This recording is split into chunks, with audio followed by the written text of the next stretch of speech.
Remans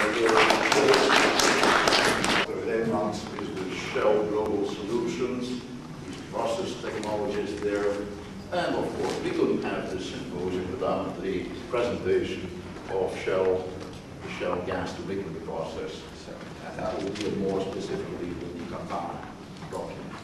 Yeah, Qatar and a general overview of what we have as technology.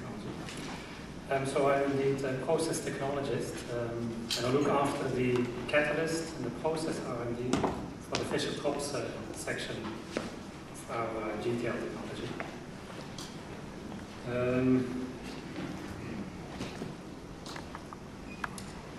I have a few topics to discuss. I will run through them very quickly because I only have 20 minutes. So I'll try to skip whatever has been said already by all the presenters. So first of all, technology overview of the Shell GTL technology.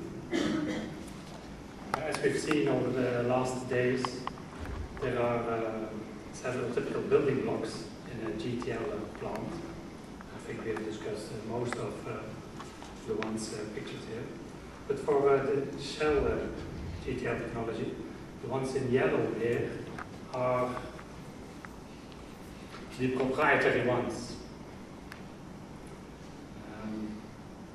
It typically starts with the syngas production, the Fischer-Tropsch reaction, and the mild hydrocracker.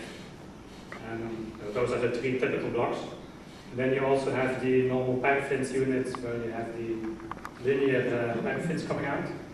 And also proprietary is here the lube oil unit for lubricants, where we have catalytic dewexing. So we'll run through the three main ones just to show you which typical process we are using versus whatever you have heard so far. The syngas production in our case is done in a non-catalytic partial oxidation. That's basically a big empty vessel with a flame at the top, above 1000 degrees C. And then you get very high conversion, typically above 99.5% methane conversion.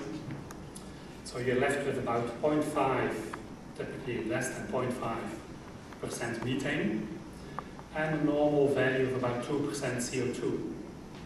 And this 2% CO2 is something I would like to stress, because what you see on competitive technologies for syngas production is that the CO2 level is typically more like 2 or 3 times that level. There are proposals to come up to the level of 2%. They haven't been proven yet commercially. And obviously we're not sitting still either. After we made the syngas, a typical ratio of about 2 H2CO, we dig into the Fischer-Tropsch reaction. Also that is different from actually all our competitors, because we stick to multitubular design, fixed bed. And well, you see here a list of typical characteristics of the multitubular design. But if you take it from a slurry approach, the main advantage from slurry is that you have a better heat removal. It works isothermal. And that's typically given as a disadvantage for fixed bed. But I can assure you that by proper catalyst design and proper process conditions, you can design your way around that. And that problem is resolved. And after that, you have a nice list of benefits for a multitubular fixed bed reactor. A few of them are listed here. That's a long life of your catalyst, high efficiency, again, very low CO2 selectivity. And you see a specific trend in all of our process steps that we maximize, or I should say minimize, the CO2 make, and as such maximize the useful product we get out of the same amount of syngas. This plot you've seen probably before. It lists the typical product ranges depending on the alpha, the probability of chain growth. And because the main target is gas oil, which is not so abundant in a normal Fischer-Tropsch product, you tend to make first heavier wax and then crack it into the gas oil, hence the hydrocracking afterwards. But for a fixed blend, you can typically arrive well above 0.90 as your alpha factor, while for slurry you remain around 0.90.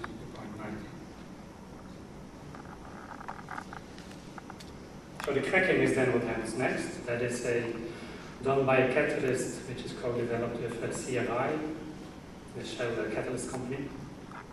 And in Bintulu we have this catalyst in operation for over 8 years now, and we didn't have to regenerate it once. It really runs rock steady at one temperature. It's a nightmare for a catalyst manufacturer. It typically runs at a low pressure for a hydrocracker.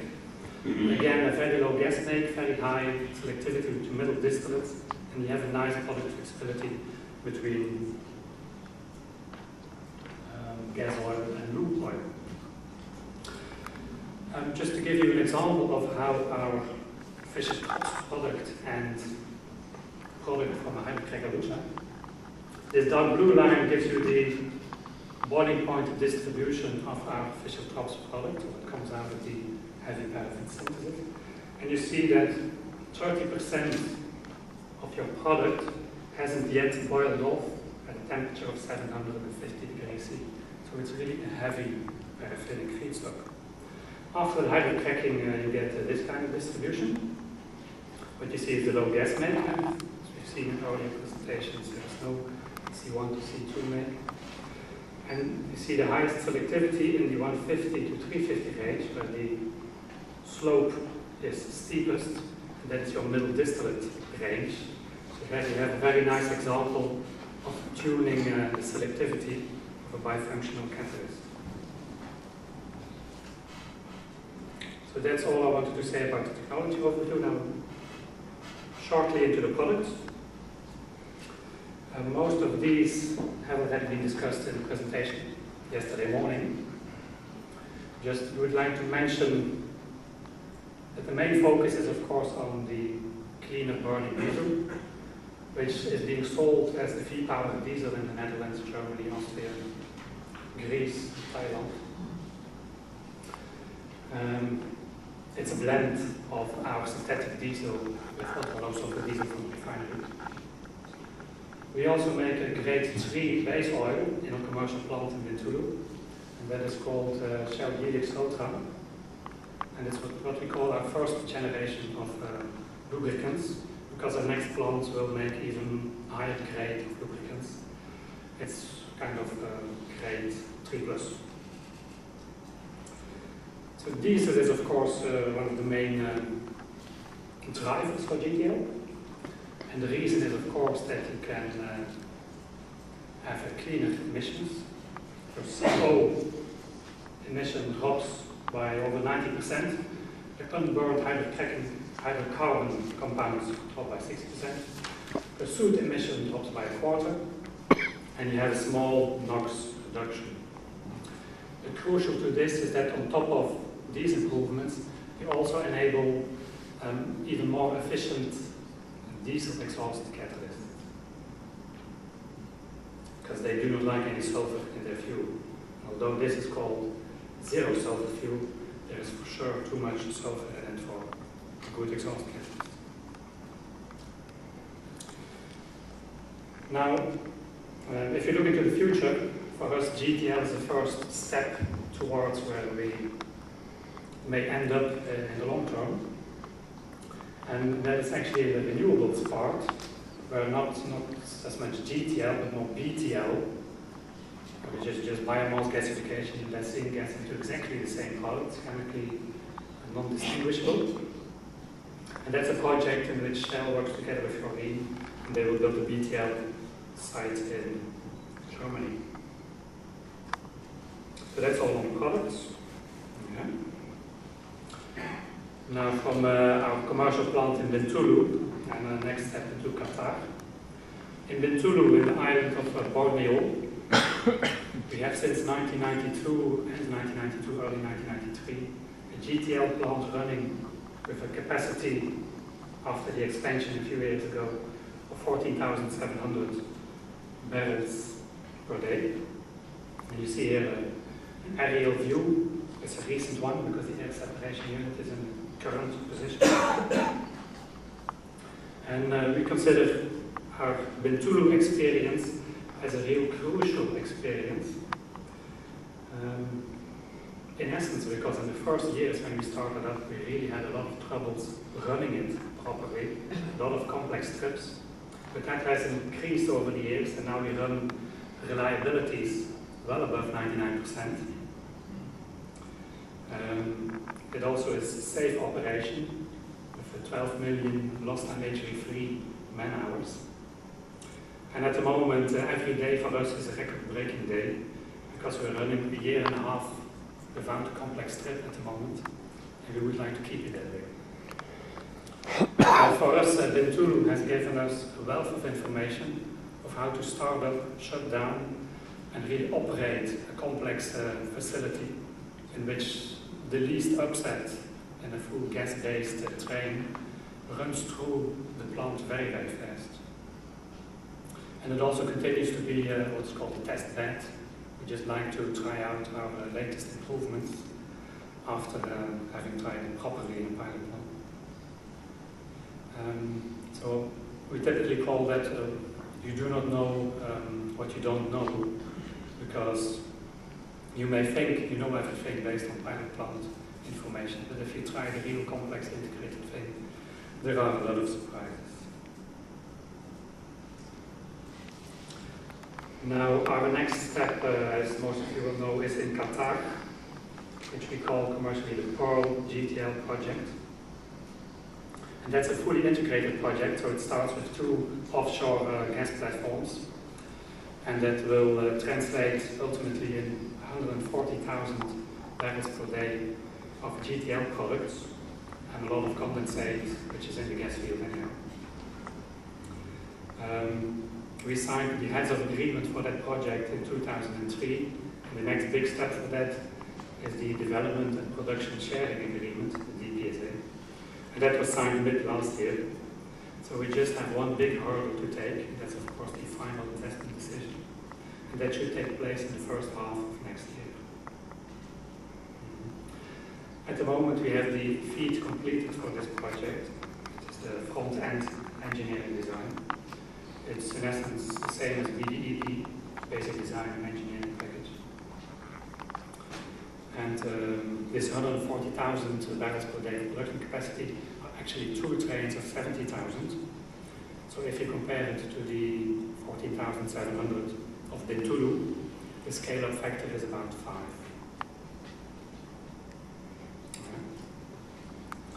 This is a recent plot drawing of how it will look in Qatar. If you've seen previous presentations, it has changed a bit, but that's only the storage tanks that have moved from the north to the south. In these,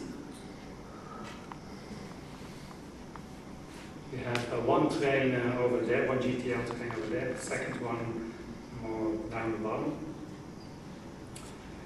In there you have your gas processing facility, so upstream of the GTL plant, and your 2 GTL plants, and your air separation units on the bottom left. In the middle between the two trains are the utilities, which are combined for 2 trains, and then you have your storage and your water treating sections around it. So if you think about a big project, a really integrated project like the Pearl project, it's not only about R&D, although I like to think that, but there is much more, I'm sure by my boss. And that's a lot of project implementation, a long list of things on the project side, a long list of things on the R&D side. You have upstream issues, lists and lists, and you have non-technical things that you should not disregard. Those include IP protection, of course, also marketing, accounting, training, and here also training and development of your people. because you are building this very big large plant. Who is going to run it?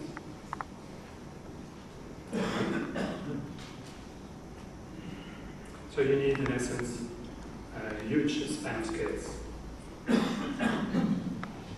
Now, if you compare Bintulu to Qatar, what I can say about it from a technology point of view, you can see that in each case, the three main steps are the syngas production, shell gasification process, the Fischer-Tropsch reaction, and the hydroconversion step.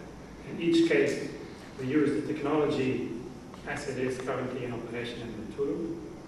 But for the gasification and hydrocracking, we scale up the reactors. And for the HPS section, so the Fischer-Tropsch section, we only do a limited scale up of the reactor design, but we do a significant increase in the reactor productivity. So conclusions. We have gone from a laboratory scale plant in the 70s, jumped up to the pilot plant, which is my responsibility, to the sub-commercial, to the expected world-scale plant. And this is a real long haul. You really have to be in this for the long term. That means funding research, and a lot of funding goes into research without seeing your money back for years and years. And you should also not forget about finding the markets for your products and finding niche applications, because there are very valuable applications for parts of your products. And you do need experience from a medium-sized plant, because, as I said before, you just don't know what you don't know. I see that I'm perfectly on time to thank you for your attention.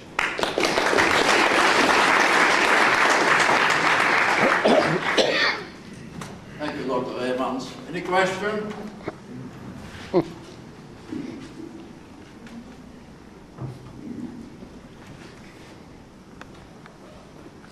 If not, we were all impressed by the scale of what's going to come up there in Qatar. And we'll talk about it later. Okay. So let's proceed to the next presentation.